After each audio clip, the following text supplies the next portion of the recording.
নিরামিষ দিনে আমরা বাঙালিরা অনেকেই কনফিউশনে থাকি যে কী রান্না করা যায়। আর নিরামিষ রান্নার একই রকম পদ খেতে খেতে কিন্তু আমরা অনেকেই কিন্তু বোর হয়ে যাই। তাই আজকে এমন সুস্বাদু আর ভিন্ন স্টাইলের একটি ইউনিক ফুলকপির রেসিপি আপনাদের সাথে শেয়ার করতে চলছি। আশা করি সোশ্যাল মিডিয়ার কোনো রকম প্ল্যাটফর্মে এই রেসিপিটি শেয়ার করা আজ পর্যন্ত হয়নি। তাহলে চলুন আজকে আপনাদের সাথে রেসিপিটা শেয়ার করা যাক। প্রথমেই আমি ফুলকপি, গাজর আর মিষ্টি আলু কিন্তু কেটে নিয়েছি। আপনারা চাইলে এর মধ্যে আরও কিছু সবজি অ্যাড করতে পারেন, বিনস, সিম কিংবা আপনারা ছোট ছোট পটেটোস এগুলোও অ্যাড করতে পারেন। তো আমি আজকে এই কটাই অ্যাড করলাম। আর এখানে আমি ভালো করে সেদ্ধ করে নেব। মিনিমাম 80% বয়েল হলেই ইনাফ। আর এর মধ্যে আমি সামান্য লবণ দিয়ে নিয়েছিলাম। লবণ দিয়ে 80% বয়েল হতে দিই। পর আমি আসল মশলাটা রেডি করব, যেটা আমাদের আজকের এই রেসিপিটিকে করে তুলবে ইউনিক। এর মধ্যে আমি কাঁচা লঙ্কা, একটা গোটা টমেটো আর সাথে একটু পোস্ত অ্যাড করলাম। এটা ভালো করে মিহি হতে হবে।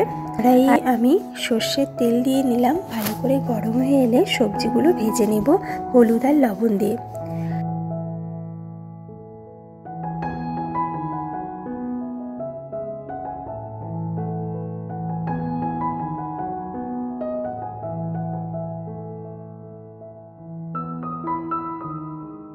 পরে আমি আবার সেম কড়াইয়ে সর্ষের তেল অ্যাড করে তার মধ্যে কিছুটা পনির ভেজে নিচ্ছি।